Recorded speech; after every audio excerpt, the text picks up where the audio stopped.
Thank you for being here today. I'm Pete Watson, and welcome to our first Friday noon seminar of the school 2024-2025 academic year. Today we have the pleasure of welcoming Dr. Pawel Mekarski. He heads the Radon Technical Operations Section at the Radiation Protection Bureau of Health Canada, where he's jointly responsible for the National Radon Program. He first joined Health Canada in 2009. Dr. Mekarski specializes in the measurement of environmental radioactivity from both naturally occurring sources and human nuclear activities. He draws from many years' experience in quantifying radioactive gases within the atmosphere, such as radon, leading the technical work of the NRP, aiming to answer the remaining questions about the challenges that Canadians face from radon exposure in their homes. And that is what he is here to talk to us about today. So with that, I'll hand it over to Dr. Mekarski. All right. Thank you very much for the introduction. We'll get started. So for those of you that might have been part of the noon seminar series last year I also gave a talk as part of this series. Last year's talk was on the measurement and quantification of various different isotopes, radioactive isotopes that were present in our environment. Today, that was part of the previous research role that I held at Health Canada.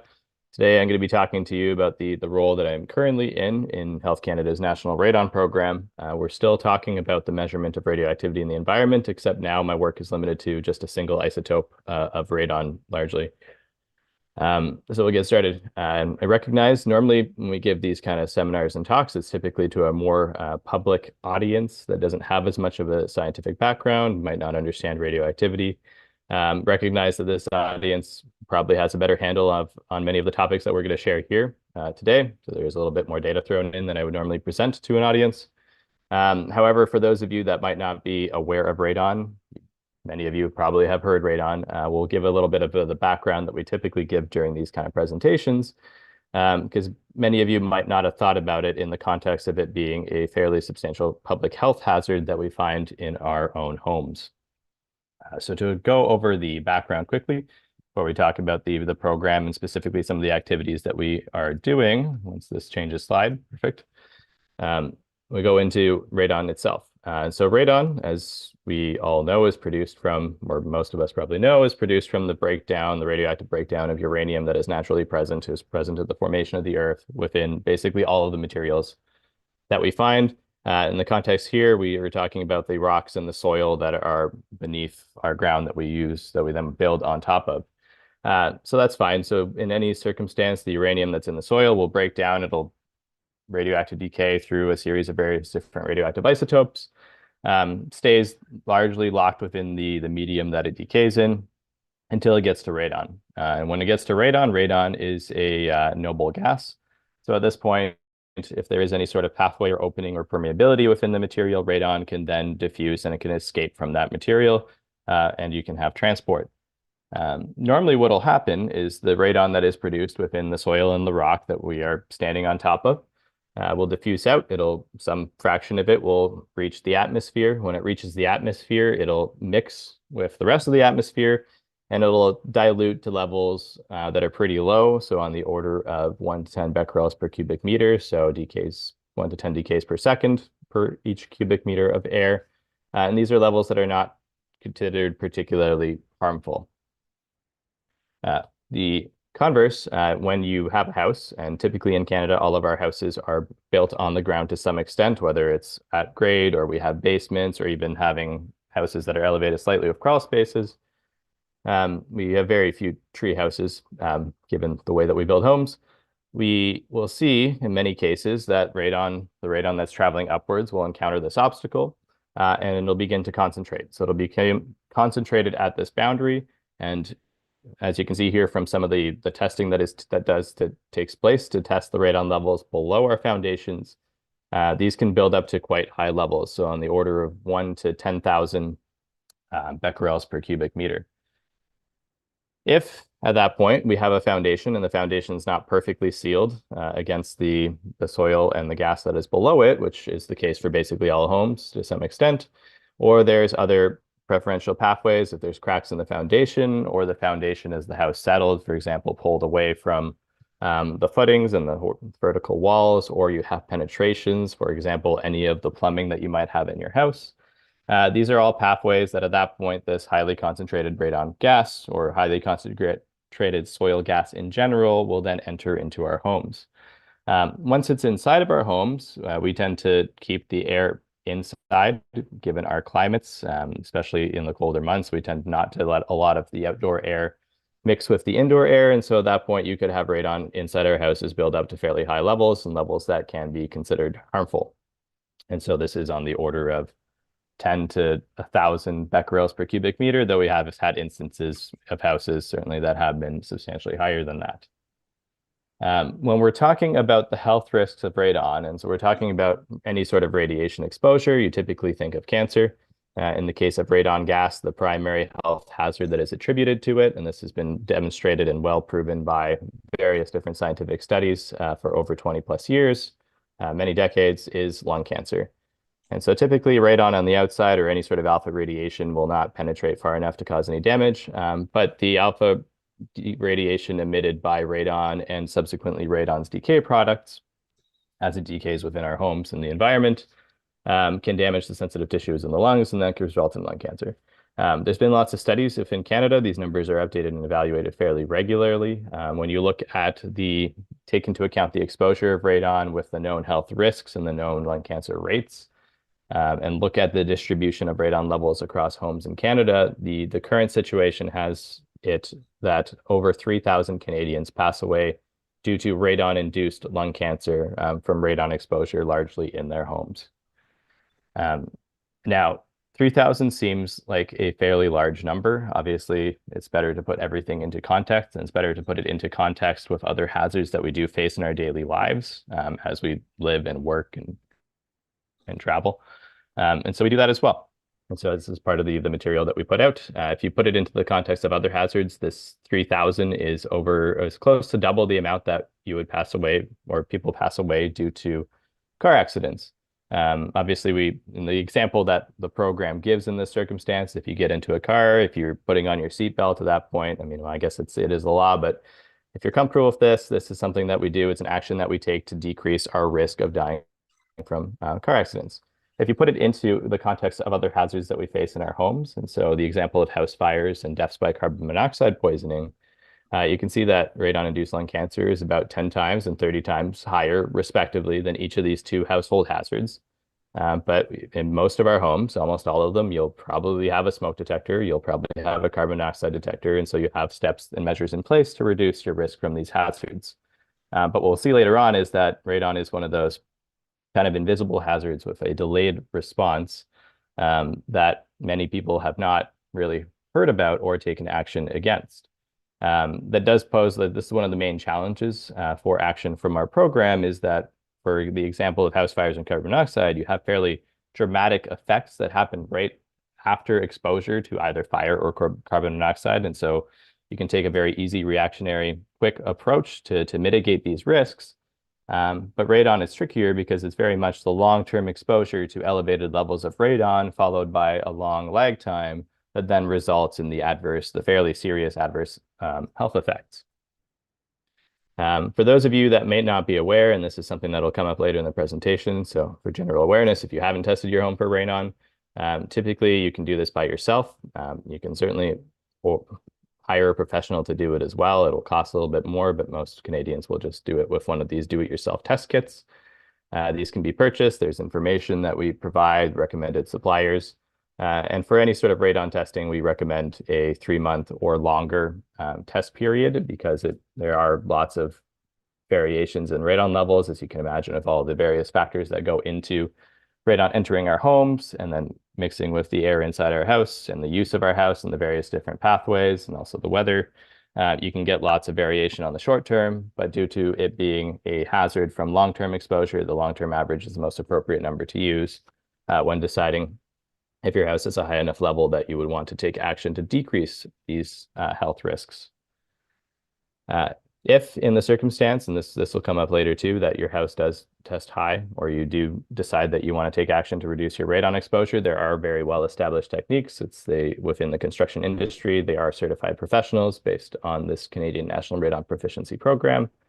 And these are contractors that will install this, in most cases, an active soil depressurization system, which really just ends up being a pipe that's connected to the bottom below the foundation and then exits outside the side of the house. And it just gives well, it depressurizes the inside, so it reverses the direction of gas flow in general within your house so that it flows ever so slightly into the foundation. But this also gives a very easy way and an easy pathway for radon that would otherwise be building up under the foundation to escape and dilute into the atmosphere without ever concentrating to high levels in your home. And so here you can see this kind of system. This has been a fairly well-established industry, and you can typically get very high levels of reduction. So it is an easy, effective solution is the message that we want to convey.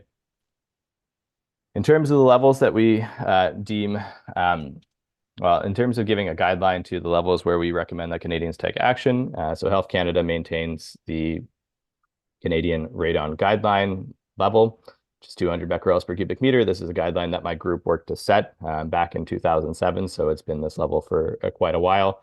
The messaging that we also convey is that with radon, there is no level that is considered risk-free.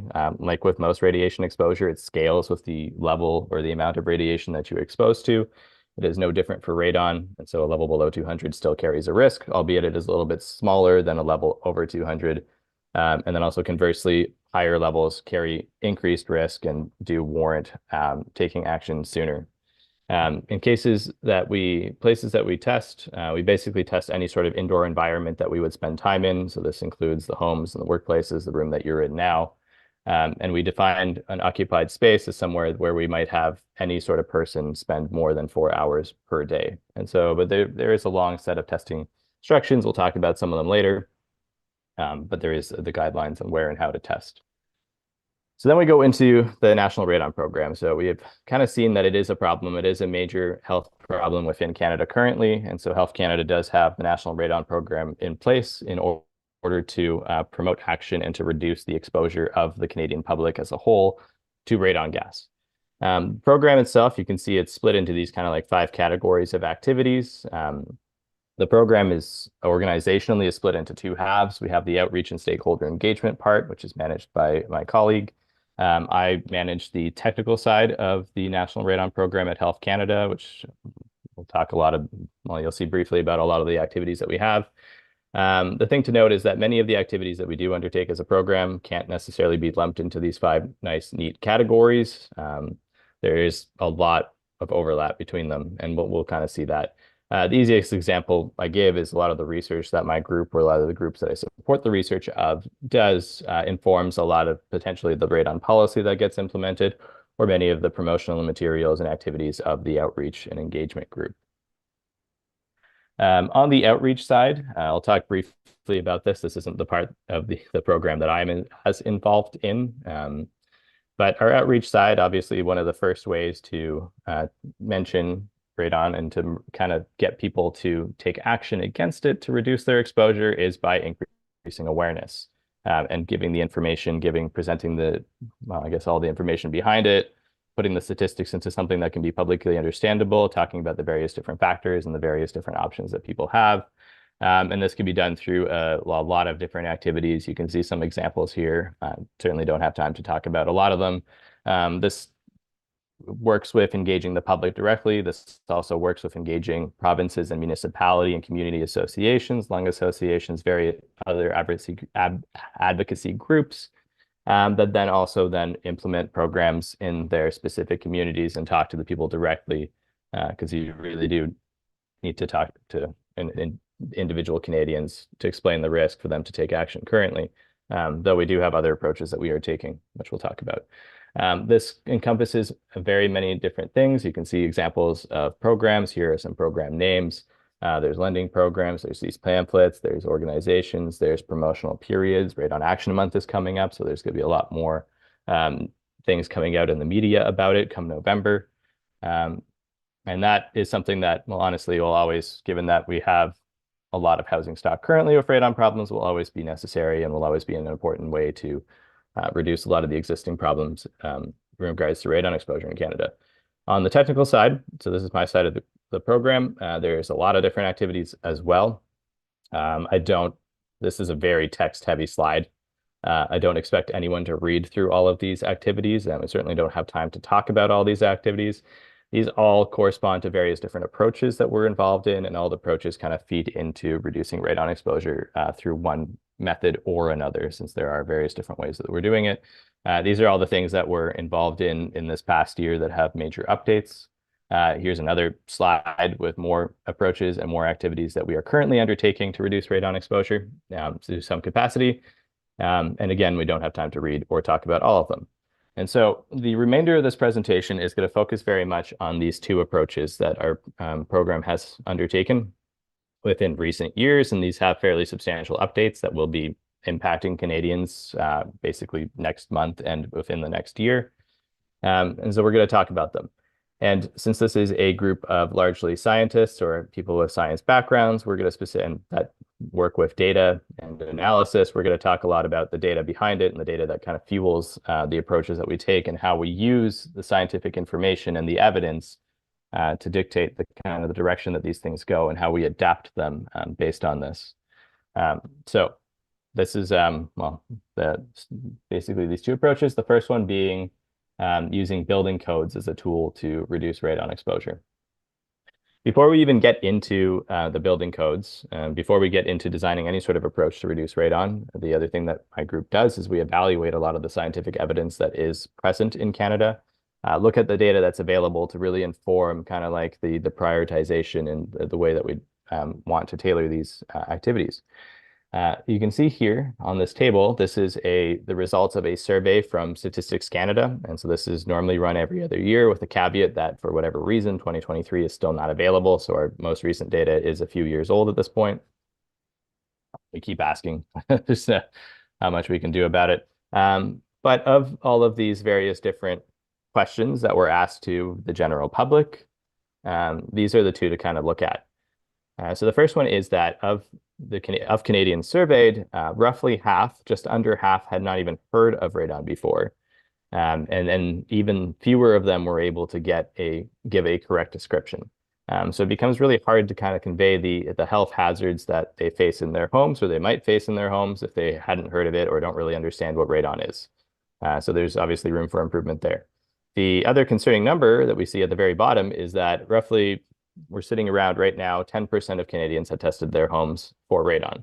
And typically, people aren't about to spend several $1,000s on a system that they might not need. And so typically, before someone will take action to reduce radon exposure, if they have high levels, they will need to test to actually make sure that they do have high levels before then they decide to spend the money to mitigate this risk. So those are the two there. The other thing that we see within this same data set, this survey, is we're seeing this kind of growing trend of people that are indicating that they are living with high radon levels.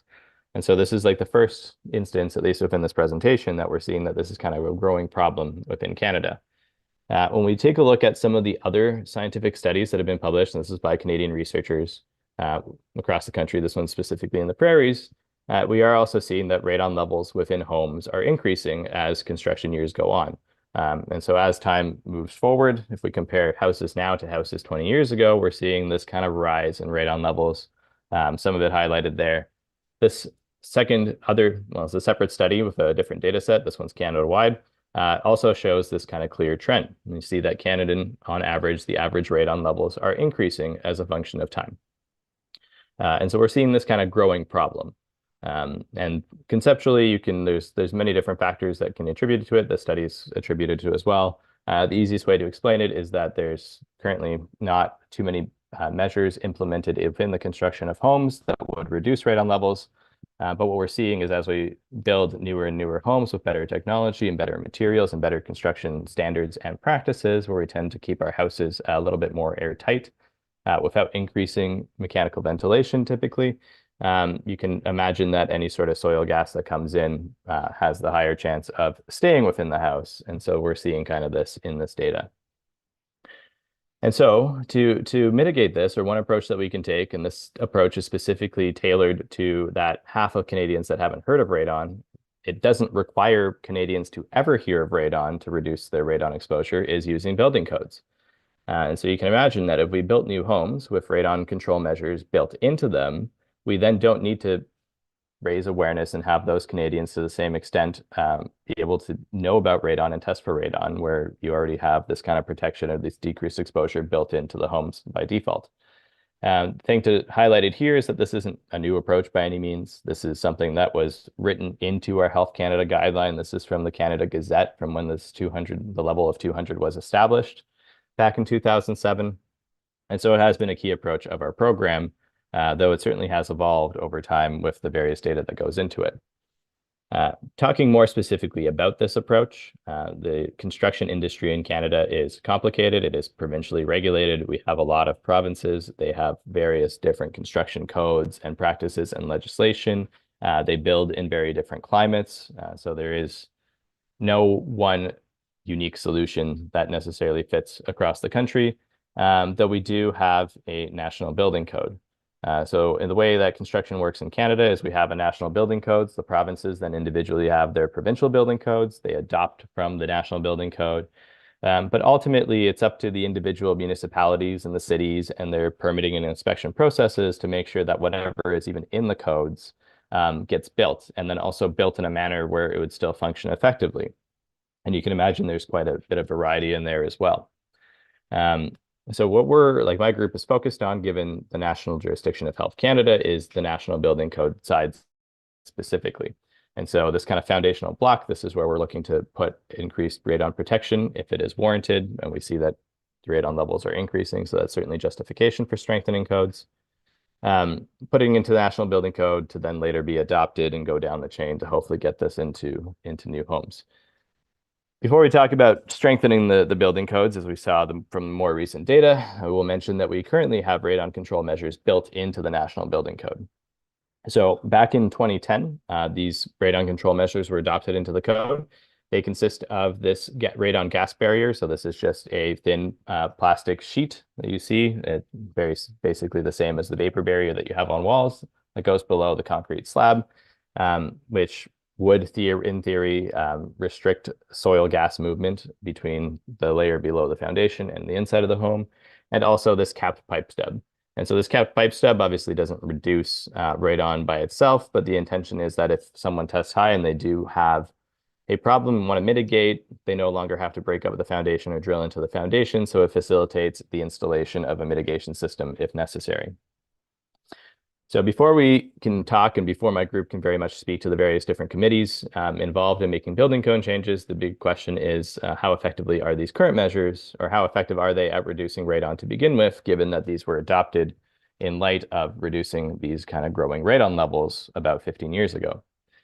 So for that, in the absence of a large Canadian data set that does take into account, and obviously there's all these various different differences across buildings and provinces and climate and even the underlying geology of various regions.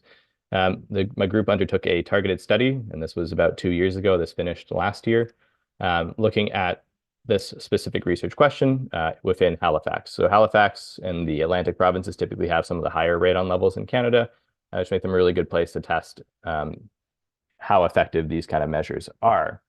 And so the easiest way to describe the study, there was a lot of care taken into sampling, but essentially you have two populations of homes. You have one before the measures built before the measures were implemented, another population of homes that were built after the measures were implemented, and you try to control for as many variables as possible so that the only difference is the presence or not of these improved radon control measures.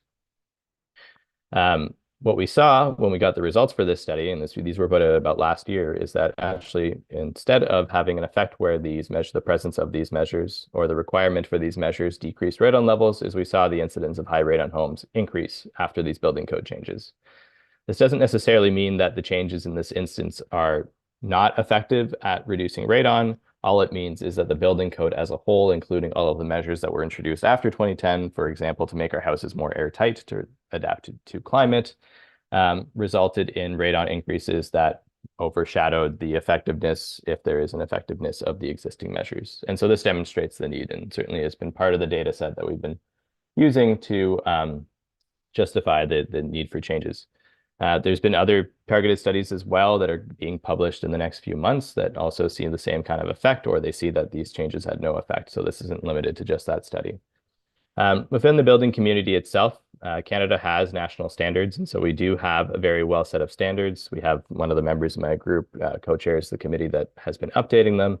And so we have documents that explain exactly how to construct things and construct them in a very effective manner based on a lot of scientific research and evidence going into them to make sure that we have effective systems. And so we do have effective solutions that we can propose to the building codes. They are backed by science and evidence and will work to reduce radon exposure, given that we do have a need for this. Going quickly, there's basically 3 levels of protection within these standards. The first one is the one I described, where you just have the gas barrier plus the capped pipe stub. It can terminate to the side of the house too. It just makes it even easier to activate and, well, or to install the system if you need to. The second level of protection against radon within homes is this passive vertical stack. And so in this case, it just uses the passive stack effect based on the thermodynamic gradient of soil gas, the same way a chimney would, to pull the soil gases and to give it a place to exhaust. And so passively, it just vents the soil gas from out under the slab out through the penetration in the roof. And so this can typically, we've had research done, typically you can get 40 to 60% reduction in those certain circumstances. Very case specific to the houses, you can get a substantial level of radon reduction within the homes. And finally, this is the system that I showed at the beginning, the active soil depressurization. The only difference here is that now you're installing a fan to suck on the air that is coming out from under the foundation and exhaust all the soil gases out before it has a chance to diffuse into the house. And so this typically gives you the most effective solution, and almost all circumstances will give you 90% or more reduction in radon levels within homes. And so within the work of strengthening the building codes, we will here mention that a lot of the work doesn't actually take place at Health Canada. We partner with the National Research Council, specifically their Construction Research Centre. It is more practical for us to use their test houses, so they're full-size, very well instrumented houses, than it is for us to build our own houses to test in. So we do testing of these various different control measures there. These are also tested in various different field studies. There's many publications that are available specifically on the passive stack itself. This is all information that we then provide to the various different committees when we do our recommendations. And so we've been recommending to the upcoming change to the National Building Code that the building code does strengthen these measures. And so with the implementation of a passive vertical stack, so this is a level 2 protection that we talked about. This is currently pretty far along in the building code update process, and so it is still on track for hopefully being included in the 2025 National Building Code, though it does still have a couple more committees that it has to and boards that it needs to go through for approval. I'll certainly be at those meetings to talk to them about that and be able to provide context. But we are hoping that as of 2025, the National Building Code will require this, after which the provinces will hopefully eventually adopt it, and then it will eventually find its way into homes in the future. And that doesn't necessarily solve, but it helps the problem of Canadians that had not heard of radon in their homes, and does kind of stop or will mitigate this growing trend of rising radon levels in Canada. So that's the first key approach. The second approach focuses very much on this second number at the bottom of the screen. So this 10% of Canadians that have tested for radon. So obviously, we still have millions of homes across Canada. Millions of these homes do not have any sort of radon or effective radon protection built in. And so regardless of anything that happens on the building code side, we still have to find a way to increase these testing numbers and then increase these mitigation and action rates. And so largely this is through promoting, and many of the outreach and promotional activities is just convincing people to do a radon test to see if them and their families are at risk. There's lots of different programs like I talked about, both run by us and the various different stakeholders that are looking at increasing testing rates. My group is also taking a separate approach. And so in giving people information on how to test for radon, my group we're looking to increase testing rates is by making testing easier and more accessible, specifically by giving Canadians more options on how they should test. So my group is the one that maintains this document, and so this is the guide on how Canadians should test for radon. Basically, all the information that you find on radon testing in Canada gets pulled from this guide that we put out. We give the guidance on how people should test for radon in their homes to then compare against the guideline level, which is something that we also maintain. And we do find in a lot of instances that the testing restrictions are tricky. So we have a limited amount of devices that you can use. The restrictions on where it should be placed certain circumstances, certain homes can be a little bit more challenging.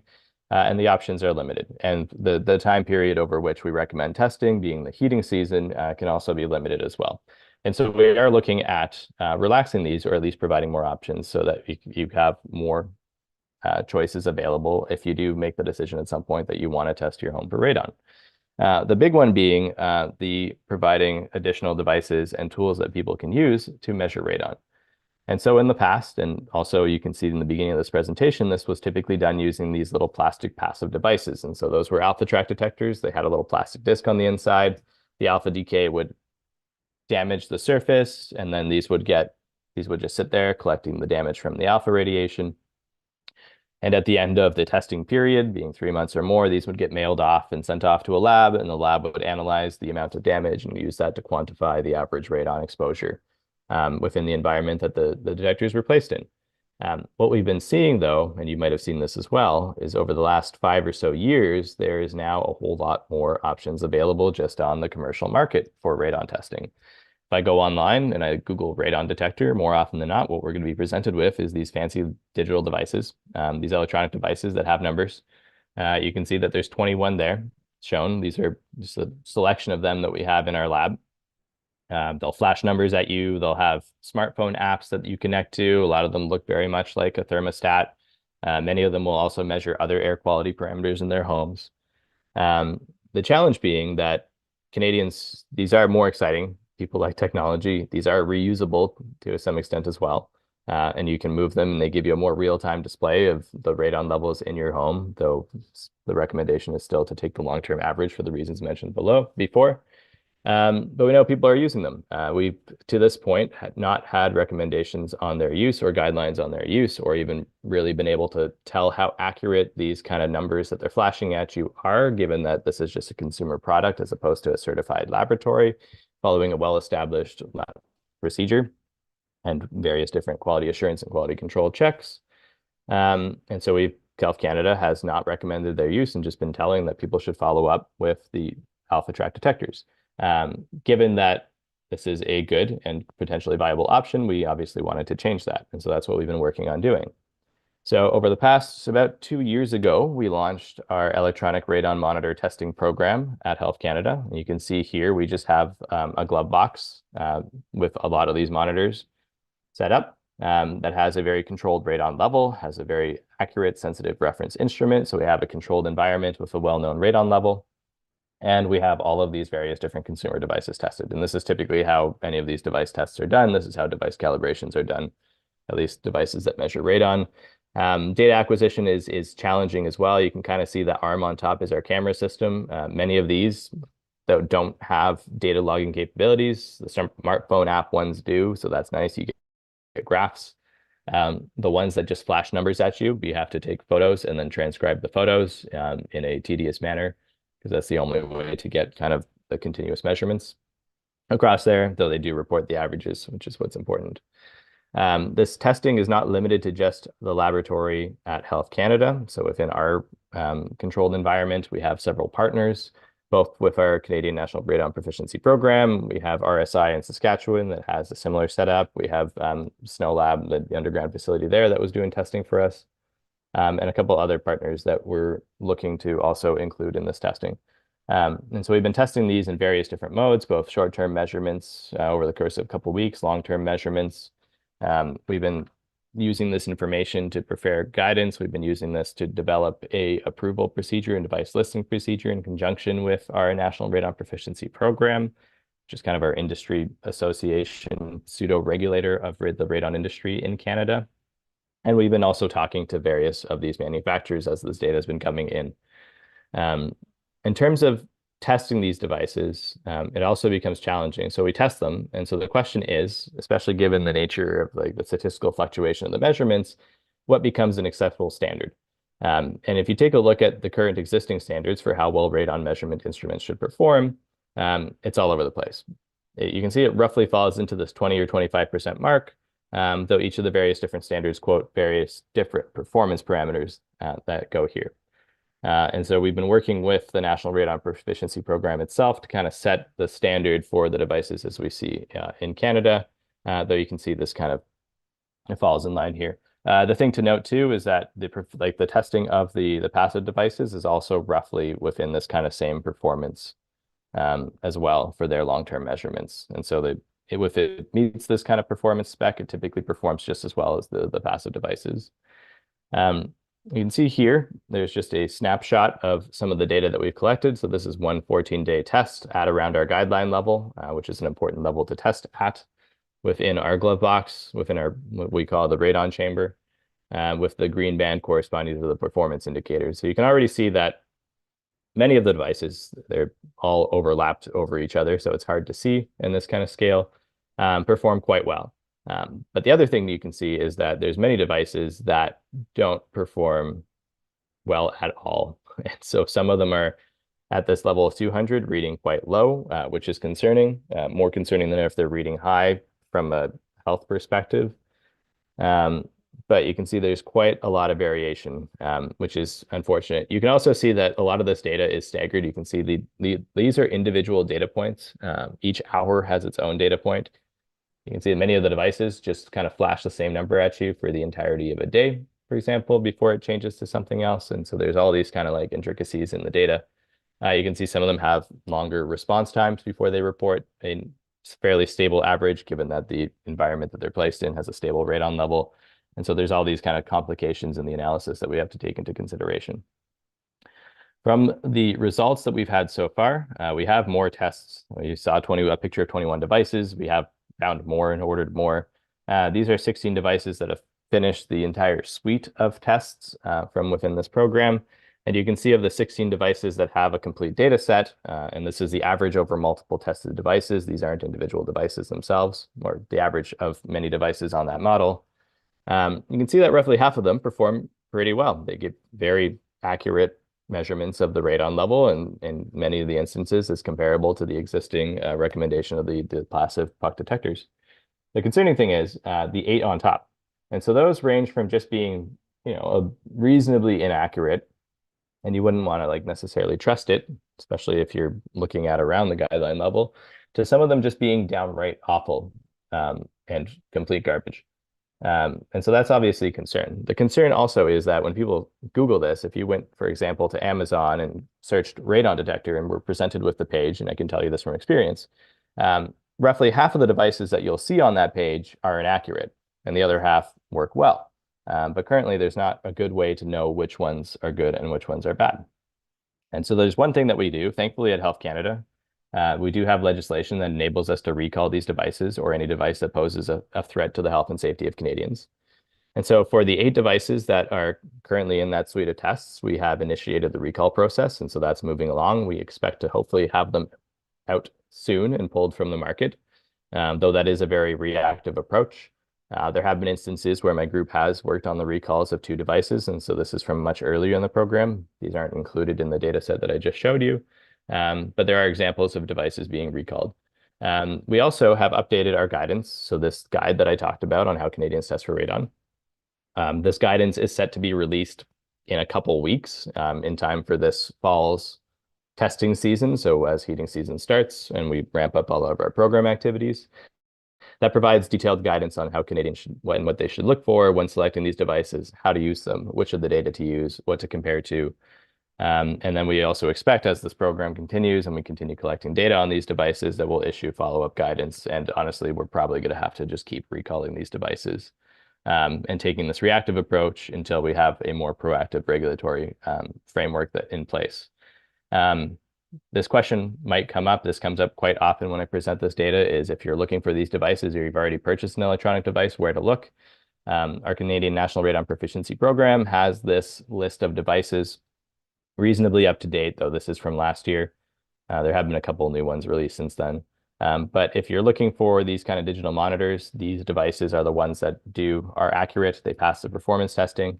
And the short answer is anything else that you see currently on the market is one of the devices that just is inaccurate and should not be used. And we're just in various places of testing and recalling them. The other thing that I won't spend too much time on, obviously, as you start any of these kind of scientific endeavors and programs, you come up with more questions than you answer.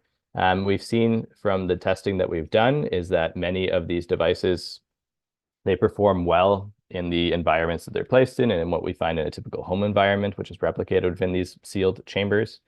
That we have seen instances where environments where you have either a naturally high or an augmented amount of radon decay products in the air, or an artificially low amount of radon decay products, for example, due to like excessive filtration, they won't perform as well in those kind of environments. And so we see that there is quite a range of sensitivity to radon decay products, affecting the radon, just the radon gas measurements of these devices. And so this is something that we're also continuing to look into, and equipping our lab to do more radon progeny measurements as we move to the future of this program. So I want to open it up to questions soon. So we'll go a little bit quickly through this part. The last part that kind of feeds into making testing easier and giving more options relates to the testing period. And so currently the testing guidance that we put out is just for the heating season. We do this because this is the conservative assumption being that radon levels are the highest over the winter months, when we tend not to open our windows and we tend to keep our houses closed and we heat them, and which increases the pressure differential, which could increase radon coming in. And so that basically, since the advent of the program in Canada, has always been the testing guidance. As we've been evaluating data coming in, as we do for many of these aspects, we've been seeing that might not necessarily be true. We might also have, in many cases, especially with our really hot, humid summers, depending on where you are, you're also closed up. The houses are not open. You don't open your windows. You run your AC all the time, and you stay inside a lot if it's like 35 degrees outside. And so in those instances, we've been looking at to see what other parts of the year might be appropriate to test for radon. And it all comes down to radon being a long-term exposure hazard. And so the 200 becquerels per cubic meter corresponds to someone's average annual exposure. The heating season just being a conservative estimate of that exposure. And so we're looking at currently, using a study that we're running, how well the rest of the year might be at estimating this annual exposure. The way we've been doing that is by having recruiting participants across Canada that do this 12-month measurement, that exactly measure their average radon level in their home. And at the same time, right next to the detector, they've been doing quarterly measurements with these radon detectors, one of them being during the heating season. And so from this data, we're able to look at exactly how well the conservative assumption, or how conservative that assumption is, and then look at the rest of the quarters to see how appropriate they would be for radon testing. The current status, so this was launched last September, so it's exactly a year now, which means that we actually only got the first full year results in yesterday afternoon. And so now we're frantically crunching the numbers for the first cohort of participants. Every quarter, we've continued to recruit additional participants into the study. You can imagine that with the various different factors and that influence radon levels in homes across Canada, to get a representative data set, we need a large amount of statistics. A large statistics also makes the analysis easier, so we're continuing to recruit.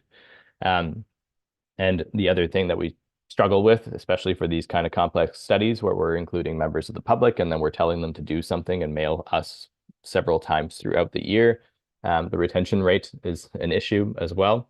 But we're at about halfway through our goal of 1,000 participants by the end of the study, which is 5,000 plus tests and far too many mail outs and boxes and logistics to coordinate. But we're working towards it. Here you can see the kind of example of the study kit that the participants get. Currently, we're doing pretty well in terms of representation across Canada, so we do expect to be able to issue some sort of guidance at the end of this period, which likely won't be for another full year or more, depending on how the data looks. We'll know pretty soon about that. But we are hopeful, based on the other emerging evidence, that we can loosen this restriction on the time of radon testing. That brings me to the end of this presentation, which gives us about 15 minutes or so for questions. So thanks very much for your attention and for listening. And I welcome any kind of questions you have about us, radon, and the program. Excellent. Thank you very much. Very interesting. We have time for questions. Please, if you're in the classroom, someone can unmute and ask. If you're on Zoom, you can either unmute yourself and ask, or if you type the question into the chat, I'll read it out loud. Very nice. I guess I can start things off. I'm always interested in the effective radiation doses at lower doses. I work in medical imaging, so we're always dealing, I'm assuming, in a similar range of, sub 100 millisieverts effective doses. Yeah. The setting of like 200 becquerels per meters cubed, is that, I mean, I'm assuming there's a relationship.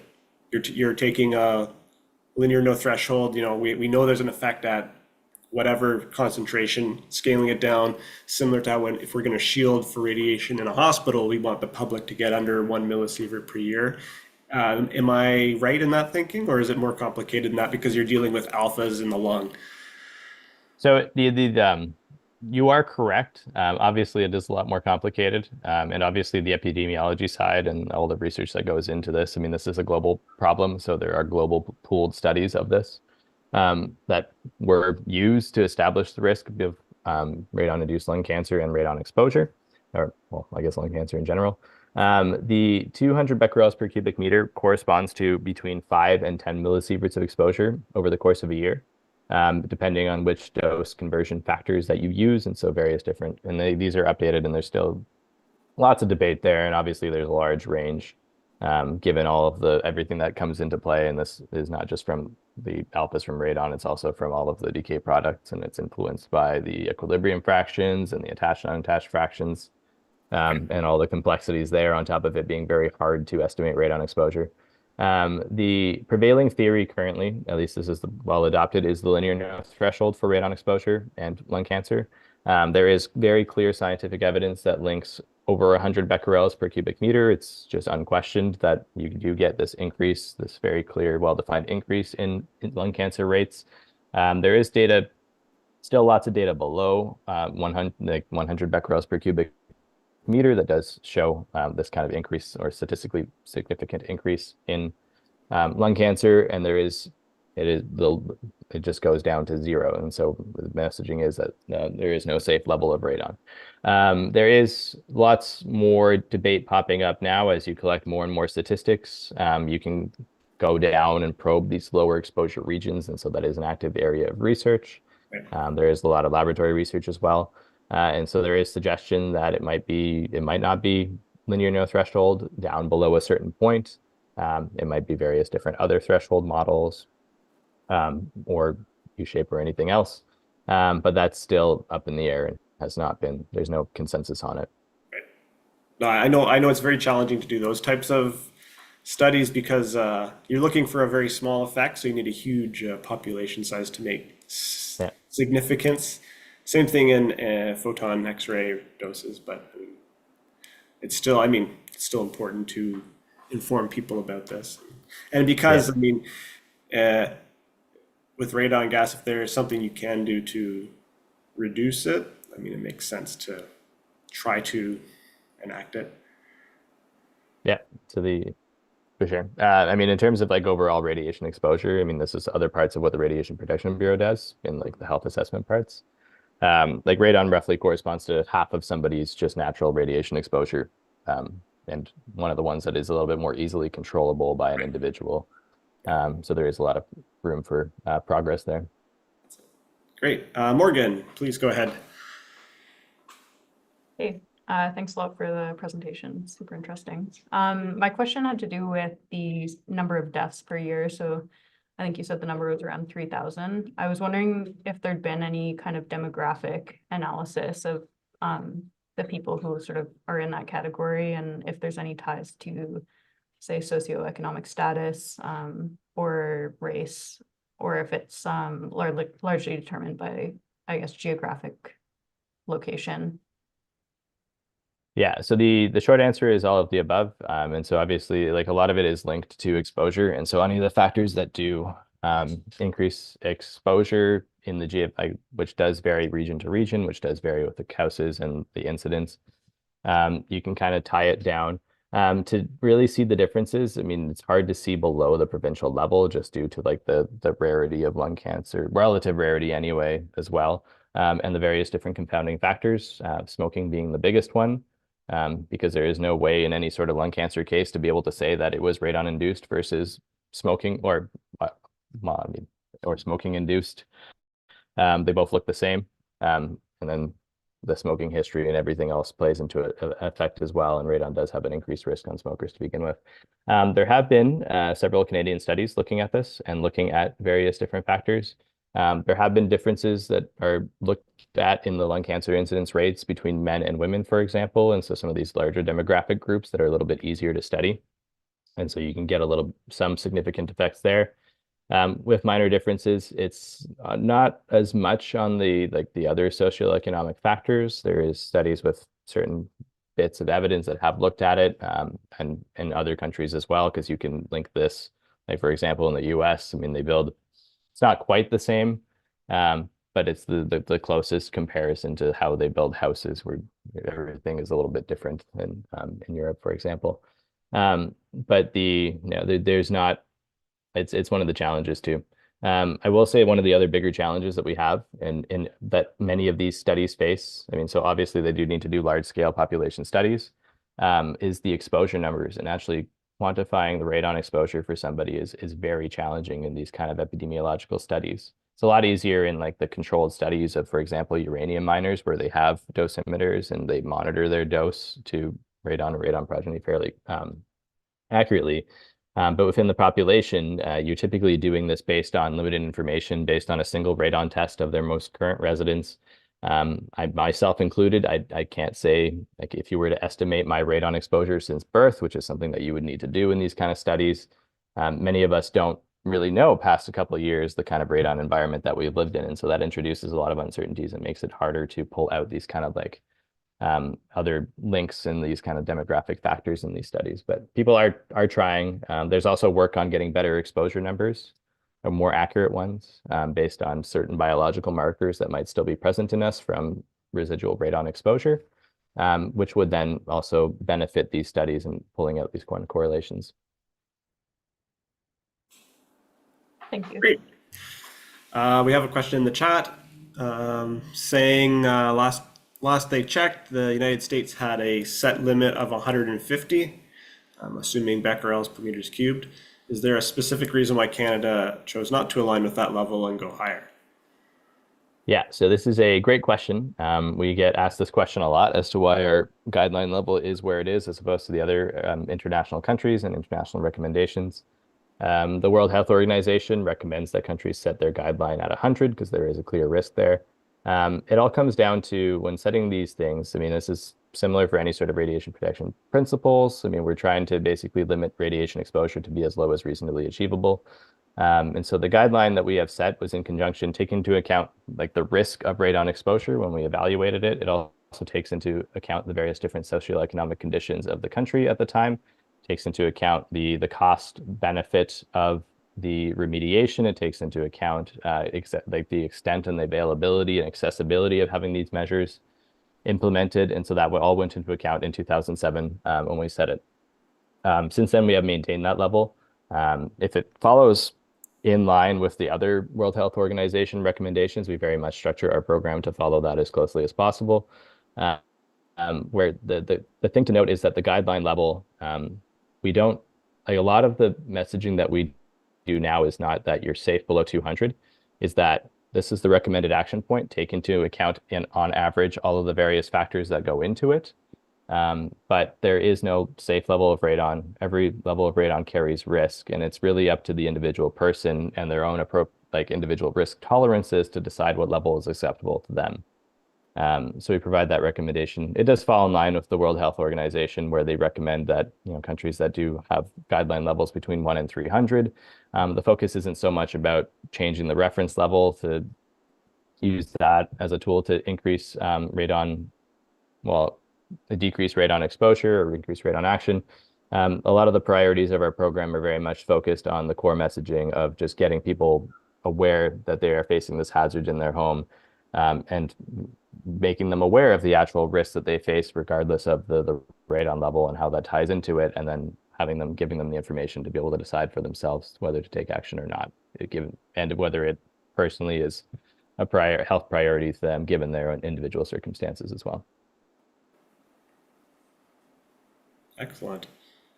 Any other questions for Dr. Mekarski? Morgan, go ahead. maybe I'll ask another one here. I was curious whether or not construction workers had been surveyed specifically and whether or not there's kind of a higher awareness of radon and what it is and how you go about preventing radon exposure in builds among construction workers compared to the relative or like the general population. Yeah, and so the short answer is there hasn't really been the specific studies on construction workers in the construction industry. We've been engaging with the construction industry, so all of the major industry or associations in construction are well aware aware to some extent of radon and the problems that they are facing in the homes.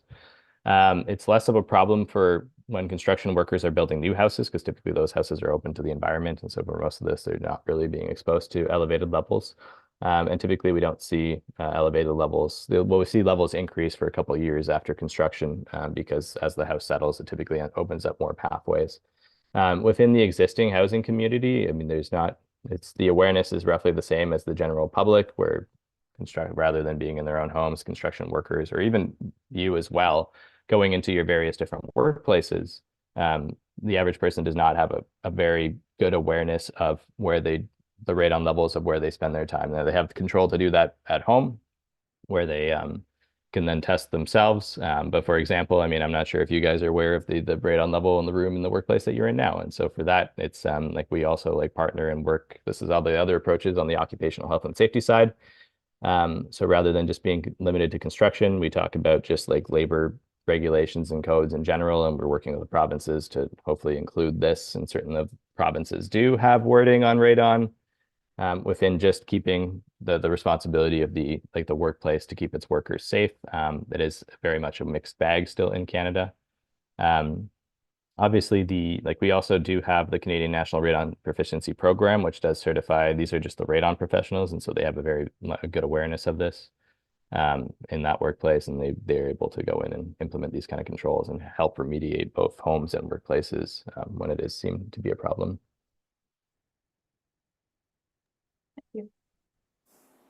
Super.